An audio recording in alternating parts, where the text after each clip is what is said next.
তাহলে হাসিনা যেটা মানুষকে মারছিল, আল্লাহ হাসিনার বিদ্যুৎ দিয়ে আল্লাহ মারছিল মানুষগুলোকে। যাদের একাডেমিক ব্যাকগ্রাউন্ড এত দুর্বল, এদের ইসলাম বিদ্বেষের বয়ানটাও আর কত শক্তিশালী হবে? ঢাকা বিশ্ববিদ্যালয়ের প্রফেসরের বক্তব্য আপনি শুনে তাকে ইসলাম বিদ্বেষী হিসেবে টার্গেট করতেছেন। এই বয়ানটা কিন্তু আপনার বোনেরও, কিন্তু এটা আপনার ভাইয়েরও। আমি আজকে হিম্মত করে আল্লাহর ভরসা করে বলতে চাই, শাহরিয়ার কবিরের চূড়ান্ত পানিশমেন্ট হতে হবে। 2013 সালে আমরা একটা লড়াই করছিলাম, সবাই মনে করছে এই লড়াইটা একটা রাজনৈতিক লড়াই। মঞ্চে আহ্বান করছি শাইখ হারুন রেজাকে। আসসালামু আলাইকুম ওয়া রাহমাতুল্লাহি ওয়া বারাকাতুহু। ইন্নাল হামদালিল্লাহি নাহমাদুহু নাস্তাঈনুহু ওয়া নাস্তাগফিরুহু ওয়া নু'মিনু বিহি ওয়া নাতাওয়াক্কালু আলাইহি ওয়া নাউযু বিল্লাহি মিন শুরুরি আনফুসিনা ওয়া মিন সাইয়্যাতি আমালিনা মান ইয়াহদিহিল্লাহু ফালা মুদিল্লা লাহু ওয়া মান ইউদ্লিলহু ফালা হাদিয়া লাহু ওয়া নাশহাদু আন লা ইলাহা ইল্লাল্লাহু ওয়াহদাহু লা শারীকা লাহু ওয়া নাশহাদু আন্না মুহাম্মাদান আবদুহু ওয়া রাসূলুহু। আম্মা বা'দু ফাআউযু বিল্লাহি মিনাশ শাইতানির রাজীম। বিসমিল্লাহির রহমানির রহিম। ইয়া আইয়ুহাল্লাযীনা আমানুত্তাকুল্লাহা হাক্কা তুকাতিহি ওয়া লা তামুতুন্না ইল্লা ওয়া আনতুম মুসলিমুন। ইয়া আইয়ুহাল্লাযীনা আমানুত্তাকুল্লাহা ওয়া কুলু কাওলান সাদীদা ইউসলিহ লাকুম আমালাকুম ওয়া ইয়াগফির লাকুম যুনুবাকুম ওয়া মান ইউতি'ইল্লাহা ওয়া রাসূলাহু ফাকাদ ফাযা ফাওজান আযীমা। সুম্মা আম্মা বা'দু ক্বালা আল্লাহু সুবহানাহু ওয়া তাআলা قد بدت البغضاء من أفواههم ما تخفي صدورهم أكبر وقال تعالى ولتجدن أشد الناس عداوة للذين آمنوا اليهود والذين أشركوا। প্রিয় উপস্থিতি এবং আজকের আমার বিদ্বান ভাইরা যারা এখানে উপস্থিত হয়েছেন, আলহামদুলিল্লাহ একটি সমৃদ্ধ আয়োজন।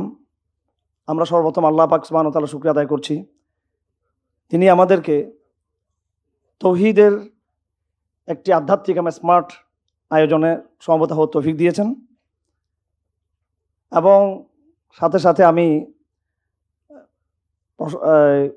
কৃতজ্ঞ আমার ভাই সিয়ান প্রকাশনার সম্মানিত জনাব আহমদ রফিক সাহেব। তিনি 1000 এ পর্যন্ত আমার জানা মতে 3টি সেমিনার আমাদেরকে উপহার দিয়েছেন। এসব সেমিনারের বয়ান এবং নেগেটিভ দেখলে বোঝা যায় যে আগামী বাংলাদেশের বিনির্মাণের সত্যিকার কারিগর কারা হতে পারেন। আগামী বাংলাদেশের বিনির্মাণের জন্য কোনো আর্টিফিশিয়াল কারিগরের কাছে কিছু প্রত্যাশা করে লাভ নেই। আমাদেরকে এমন বয়ান লাগবে যে বয়ানকে ধরে একটা সাস্টেইন বিজয়ের দিকে আমরা যাব। বিগত দিনে যেটা হয়েছে এটা আমরা শঙ্কিত, বরং আমরা ভীত সন্ত্রস্ত যে এটা সত্যিকার একটা টেকসই কোনো বিজয় এই জাতিকে উপহার দিতে পারবে কিনা। বরং অতীতের আলামত, অতীত ইতিহাস আমাদেরকে এই কথাই বলে, এই জাতি বারবার বিজয়ী হয়েছে, এই জাতি বারবার প্রতারিত এবং পরাজিত হয়েছে। ওই জায়গা থেকে আজকে আমরা এখানে বসেছি। আমরা আজকে এখানে একটা সুনির্দিষ্ট বিষয়কে আমরা ইন্ডিকেট করেছি, একটা সুনির্দিষ্ট বিষয় নিয়ে আলোচনা হবে। এই বিষয়টা শুধু সুনির্দিষ্ট নয়, এটা হলো এই সময়ের আলাপ, এটা এই সময়ের ক্রাইসিস অনেক, শুধু ক্রাইসিসও না, এটা এই সময়ের এমন ক্রাইসিস যেটাকে অগ্রাধিকারের ভিত্তিতে যেটাকে চিহ্নিত করা উচিত। ইসলামোফোবিয়া, ইসলাম বিদ্বেষ। যতক্ষণ পর্যন্ত আমরা ইসলাম বিদ্বেষের যথাযথ ক্রিটিক আমরা করব না, যতক্ষণ পর্যন্ত ইসলাম বিদ্বেষের চলমান ইসলাম বিদ্বেষের এই স্বরূপ আমরা যতক্ষণ উন্মোচিত করব না, তার কারণগুলো কি সেগুলো আমরা বোঝার চেষ্টা করব না, এবং এর প্রতিকার কীভাবে হতে পারে তার জন্য সুনির্দিষ্ট প্রস্তাব যতক্ষণ পর্যন্ত আমরা আমাদের উপলব্ধিতে হাজির করব না, ততক্ষণ পর্যন্ত আমাদের জাতি বিনির্মাণ, ইসলাম প্রতিষ্ঠার স্বপ্ন অনেক দূরে থেকে যাবে। সময়ের স্বল্পতা আর বিষয়টা যতটা সেমিনারে গতানুগতিক বক্তব্য, তার চেয়ে এটা বেশি বোঝাপড়ার বিষয়। আসলে এটা আবুল হাসান আলী নদভী রহমতুল্লাহ আলাইহির কিছু বই সৌদি আরবে নিষিদ্ধ হয়েছে। সে সমস্ত বইয়ের মধ্যে একটা উল্লেখযোগ্য বই হলো ইলাল ইসলাম মিন জাদিদিন, যে আবার তোমরা ইসলামের দিকে প্রত্যাবর্তন করো। এবং ওই বইয়ের মধ্যে যদি এই বইটা আমার পড়া হয়েছিল আজ থেকে কমপক্ষে 30 বছর আগে, কমপক্ষে 30 বছর আগে। তো এই বইয়ের একটা চ্যাপ্টার হচ্ছে রিদ্দাতুন ওয়ালা আবা বাকরিন লাহা। আপনারা অনেকে জানেন, অবশ্যই জানেন আপনারা অনেকেই, সবাই এখানে শিক্ষিত। বর্তমানে ইসলাম বিদ্বেষের যে এক্সপ্রেশনগুলো আমাদের সামনে আছে, ইসলাম বিদ্বেষের যে চতুর্দিকের যে হাতছানি, চতুর্দিকের যে বিকাশ প্রকাশগুলো আমরা দেখতে পাচ্ছি, সকলে জানা আছে কি হচ্ছে ঢাকা বিশ্ববিদ্যালয়ে, কি হচ্ছে শিক্ষা মন্ত্রণালয়ে, কি হচ্ছে আমাদের সাংস্কৃতিক জগতে। যারা নিজেদেরকে সুশীল মনে করে তারা কি বলতেছেন, কি করতেছেন, সব কিছু আপনাদের রেকর্ডে আছে। এগুলো একটা একটা করে যদি আমরা উপস্থাপন করি, শুধু সেমিনার পুরো সময়টা এখানে চলে যাবে। ইসলাম বিদ্বেষের এক একটা নমুনা। এখন এটা হচ্ছে কি জন্য, এই ইসলাম বিদ্বেষের এত স্পর্ধা, এত সাহস, এটা কোত্থেকে আসলো? এটার জন্য আমাদেরকে শত বৎসরের ইতিহাসে একটু ফিরে যেতে হবে। আমরা অনেক সময় ক্রাইসিসকে রাজনৈতিকভাবে মূল্যায়ন করি। আসলে আমাদের বাংলাদেশের ক্রাইসিসের মূল জায়গা কিন্তু রাজনৈতিক জায়গাটা না। আমাদের ক্রাইসিসের জায়গাটা হচ্ছে একদম সামাজিক জায়গাটা, এবং আরো পিছনে গেলে ইন্ডিভিজুয়াল জায়গাটা। আমাদের ক্রাইসিস জায়গাটাকে যদি আমরা বলতে পারি, তাহলে আমরা এইভাবে বলতে পারি যে রাজনৈতিক জায়গার আগে যে জায়গাটা আমাদের সামাজিক এবং সাংস্কৃতিক জায়গাটা, ওই জায়গা। আপনারা কয়জন লোকের নাম শুনতেছেন যাদের উপর আমরা ইসলাম বিদ্বেষের অভিযোগ দিচ্ছি? এই বর্তমান গভর্নমেন্ট আসার পরেও যে সমস্ত ব্যক্তিদেরকে বিভিন্ন পদে পদায়ন করা হয়েছে, তাদের স্বরূপ আপনাদের সামনে স্পষ্ট হয়েছে বিভিন্ন বিভাগে, শিক্ষা এবং সংস্কৃতি সহ বিভিন্ন জায়গা থেকে। তো আমার বাবা তসলিমা নাসরিন বিরোধী আন্দোলনের সময় একটা কথা বলেছিলেন। তখন আমরা হাটাজারি মাদ্রাসার ছাত্র, 1994 সাল, 94-95 সাল। শাহবাগ বিরোধী আন্দোলনে, হেফাজতের আন্দোলনের সময় আমরা তখন অনেক বয়স্ক, আমরা তখন পরিপক্কতা আমাদের মধ্যে আসছে। তখন আমরা অপরিপক্ক অবস্থায়, একদম ছাত্র অবস্থায় দাওরা পড়ি। তখন ঠিক শাহবাগ বিরোধী যে হেফাজতের জাগরণ, ঠিক সেরকম একটা জাগরণ কিন্তু আমরা যখন দাওরা পড়ি তখন কিন্তু আমরা দেখেছিলাম, এবং তসলিমা নাসরিনকে বিতাড়িত হতে হয়েছিল। তখন স্রোতের বিপরীতে আমার আব্বা বলেছিলেন যে ঘরে ঘরে তসলিমা নাসরিন। যেই ঢাকা বিশ্ববিদ্যালয়ের প্রফেসরের বক্তব্য আপনি শুনে তাকে ইসলাম বিদ্বেষী হিসেবে টার্গেট করতেছেন, এই বয়ানটা কিন্তু আপনার বোনেরও, কিন্তু এটা আপনার ভাইয়েরও, এটা আপনার শিক্ষিত মামার। তার এই সেই যে মানসিকতা থেকে কথা বলতেছে, যে ওয়ার্ড ব্যবহার করতেছে, এই ওয়ার্ডগুলো কিন্তু ঘরোয়া পরিবেশে আপনার চাচাও কিন্তু ব্যবহার করতেছে, কিন্তু সেগুলো সমাজ আসতেছে না। হাজার হাজার নজির আমি দিতে পারবো আপনাদেরকে। প্রতিটা ঘরে ঘরে, প্রতিটা প্রতিষ্ঠানে এইভাবে একটা নাস্তিক্যবাদের একটা চর্চা চলে আসছে অনেক আগে থেকে। এটা রিদ্দাতের সমস্যা। এটা এজন্য আমি, সময় কম, আমি কিছু নোট করছি এখানে। একেবারে আমার কাছে ইসলাম বিদ্বেষের প্রথম কারণ যেটা, আমি কোনো রাজনৈতিক এবং কোনো রিয়েক্টিভ জায়গায় যেতে চাই না আমি। হ্যাঁ, যে আমাদের বড় বড় সংগঠন আছে, আমি একটা সংগঠনের দায়িত্বে আছি, হেফাজত ইসলামের। আমি একদম ওই জায়গাতেও আমি বলবো না। আমার নিজের সংগঠন আছে, তার রাজনৈতিক কিছু বয়ান আছে এবং রাজনৈতিক কিছু রিয়েকশন আছে। আমি আজকে এখানে ওই রিয়েকশনের জায়গা থেকে আমি দাঁড়াই নাই। আমি এটার জন্য বাইতুল মোকাররমের গেট আছে, ওখানে দাঁড়াবো। আরো বড় বড় শাপলা চত্বর আছে, এখানে যাবো। ওখানে আমরা যখন যেতে হবে, যেভাবে যেতে হবে, কারণ রাজনৈতিক শক্তি প্রদর্শনের দরকার আছে আমাদের। কিন্তু তার আগে আমাদের সেমিনার হলে বোঝাপড়ার ব্যাপার স্যাপার আছে, ঠান্ডা মাথায় কথাগুলো বুঝতে হবে।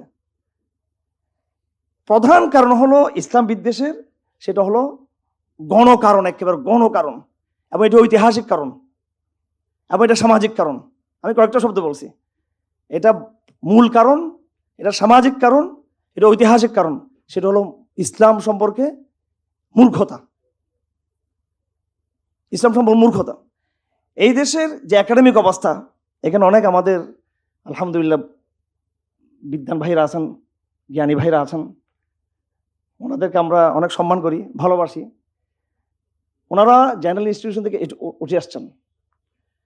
আপনারা নিজেরাই বলেন যে একাডেমিক যে মানদণ্ড, আন্তর্জাতিক যে মানদণ্ড, বাংলাদেশের কোনো জায়গায় সে আন্তর্জাতিক মানে কি বাংলাদেশটা উত্তীর্ণ? আর আপনি মেডিকেল সায়েন্স বলেন, পলিটিক্যাল সায়েন্স বলেন, অর্থনীতি বলেন, একাডেমিক জায়গাগুলো ওনারা আমাদেরকে বলছে মোল্লারা খ্যাত আর অশিক্ষিত, ব্যাকডেটেড।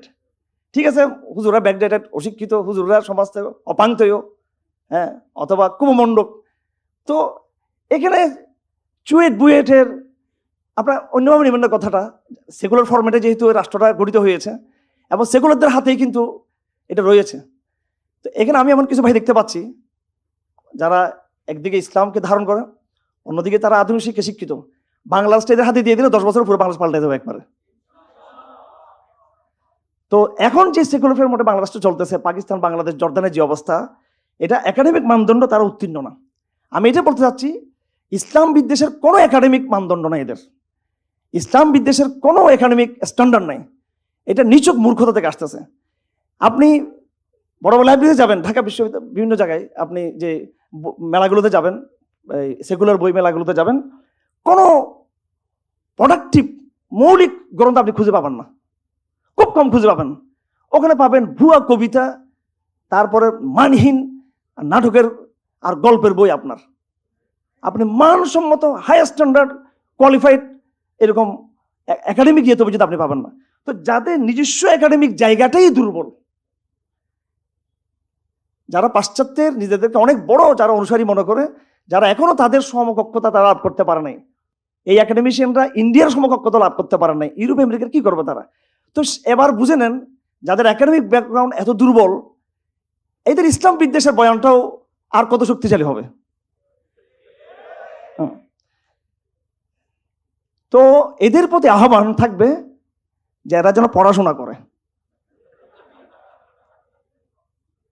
আমি নাম নিতে চাই না, আমি ইমিডিয়েটলি একজনের কাছে গিয়েছি, আহমদ রফিক ভাই জানেন তো, বলতেছে আল্লাহ গায়েব, আল্লাহ গায়েব। এই যে তুমি কথা বলতেছো, এই তো আল্লাহ কথা বলতেছে, এই খলিফা তুমি, এটা মারফত বলতেছে।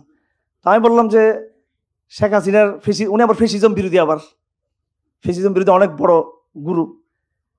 তাহলে হাসিনা যেটা মানুষকে মারছিল, আল্লাহ হাসিনার বিদ্যুৎ দিয়ে আল্লাহ মারছিল মানুষগুলোকে, এটাও মারফতি কথা।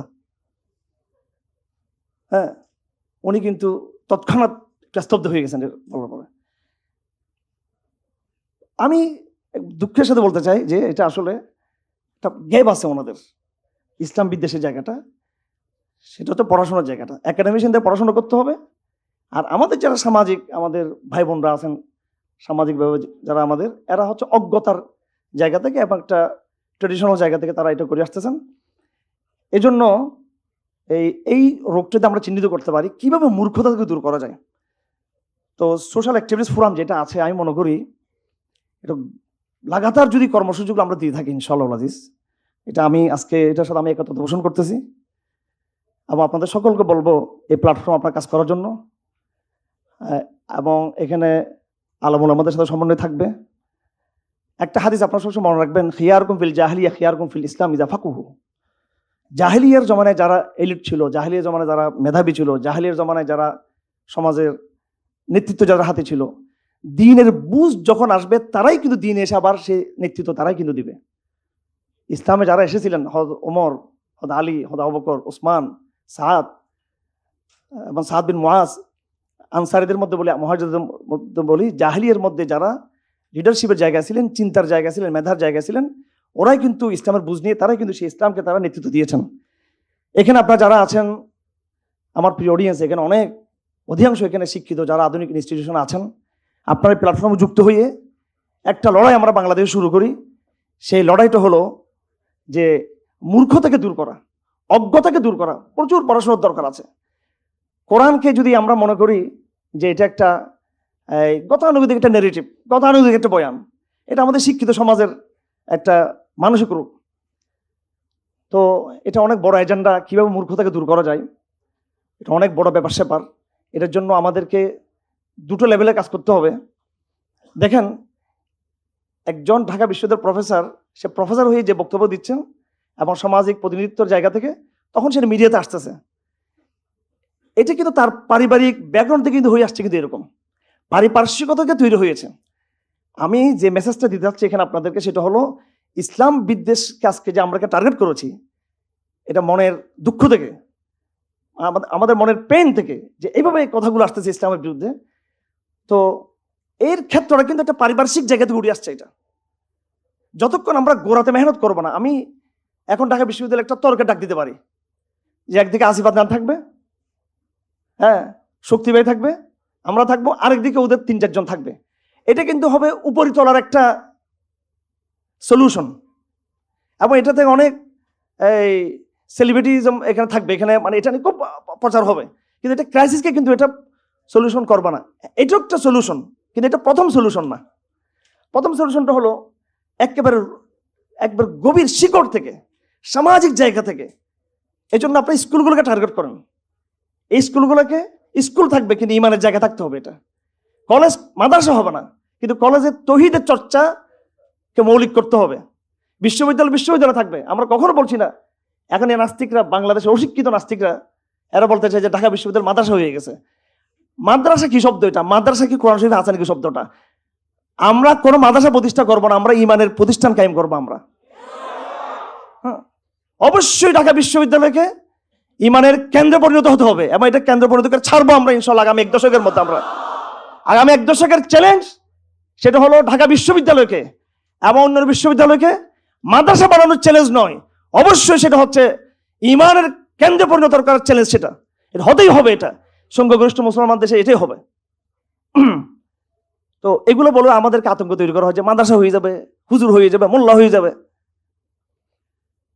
2 নম্বর বিষয়টা হলো ইসলাম বিদ্বেষের একটা একাডেমিক জায়গাও আছে।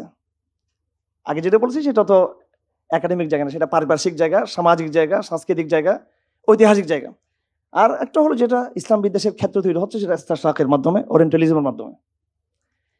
এই লড়াইটা যারা এখানে অডিয়েন্সে আছেন আপনাদের সবাই না, এই লড়াইটা হচ্ছে যারা একটু আপনাদের মধ্যে যারা সিনিয়র পার্সন, যারা তারা ইস্তেশরাকের বিরুদ্ধে, অর্থাৎ ওরিয়েন্টালিজম বা প্রাচ্যবিদ্যার বিরুদ্ধে বাংলাদেশ থেকে যে লড়াইটা করতে হবে। এখানে লেখা আছে শিরোনাম, কোথায় মানে আমাদের ব্যানারটা, অর্থাৎ বাংলাদেশে ইসলাম বিদ্বেষ লেখা আছে।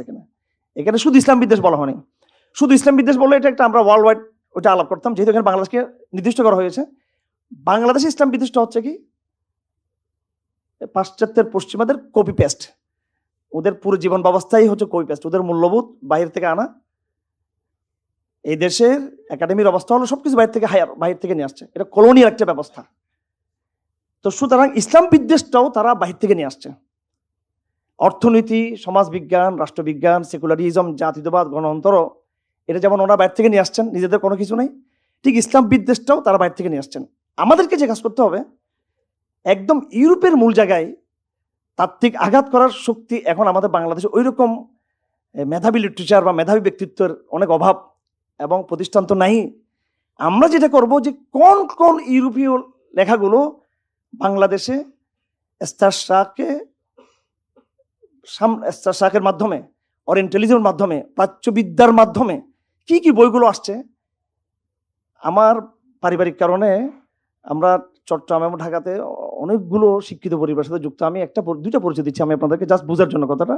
যেমন ডক্টর মনিরুদ্দিন আহমদ খান, উনি চট্টগ্রাম বিশ্ববিদ্যালয়ে ইতিহাসের উনি চেয়ারম্যান ছিলেন, প্রতিষ্ঠাতা চেয়ারম্যান চট্টগ্রাম বিশ্ববিদ্যালয়ের।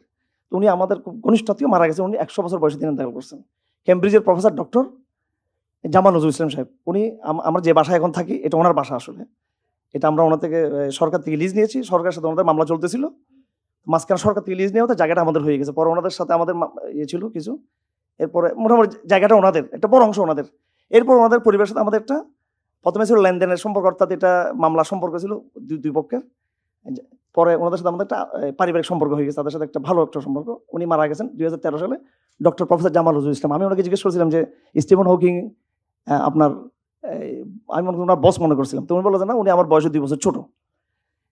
তো দেখেন কত মানে হাই প্রোফাইল ব্যক্তিত্ব, কিন্তু চলে গেছে কাদিনীদের ওখানে। এখন ওনাকে ফিরবো কেমনে? আমি বললাম যে আঙ্কেল ওখানে যাওয়া যাবে না। তুমি বলছো না, সবাইকে উদার হতে হবে, তুমি উদার হবা, মানে আমারও সহ নিয়ে যাবে। আমি বললাম তো কিভাবে বোঝাবো, তোকে ভাষায় বুঝাইতে হবে। তো একটা শব্দ বললাম, আঙ্কেল এরা হচ্ছে 33 নম্বর দাঁত ইসলামের। 32 দাঁত হইলো ইহুদি খ্রিস্টান হইলো, তাও এটা একটা তাদের ইতিহাস ছিল, কিন্তু এটা কোনো ইয়ে নেই। একটা 6 ফিঙ্গার, এটা 6 নম্বর আঙ্গুল, এটা আপনি ওখানে যাওয়া যাবে না। ওনার এক আত্মীয় ছিল, ওনাকে নিয়ে বুঝাতে বুঝাতে আলহামদুলিল্লাহ আমি সফল হয়েছি। আমি ওনার লাশ নিজের হাত দাফন করেছি। আমি ক্যামব্রিজ বিশ্ববিদ্যালয়ের ডক্টর জামাল সাহেবের লাশ, এরা পড়াশোনা করে, রিয়েলাইজেশন আছে, জ্ঞানী, অহংকার নাই, বিজ্ঞানী। আমাদের ডক্টর ইউসুফ যেহেতু ওনাদের আমেরিকার কিছু পারপাস উনি সার্ভ করেন, সেজন্য উনি নোবেল পুরস্কার পাবেন, এটা স্বাভাবিক। কিন্তু জামাল সাহেব এরকম ছিলেন, হলে উনি অবশ্যই নোবেল পুরস্কার পেতেন, বিজ্ঞান পুরস্কার পেতেন। আমি জিজ্ঞেস করেছিলাম স্টিফেন হকিংকে আপনি নাস্তিক মনে করেন কিনা, তো অনেক চিন্তা করে বলতেছেন যে ওই রকম নাস্তিক না, সে তার মতো করে একটা একাডেমিক নাস্তিক। অর্থাৎ তোমরা বাংলাদেশে যে জাফর ইকবাল মার্কা খ্যাত নাস্তিক না, সে এটা বুঝতে চাইছেন উনি, নামটা নেন নাই, আমি এটা বুঝছি। তো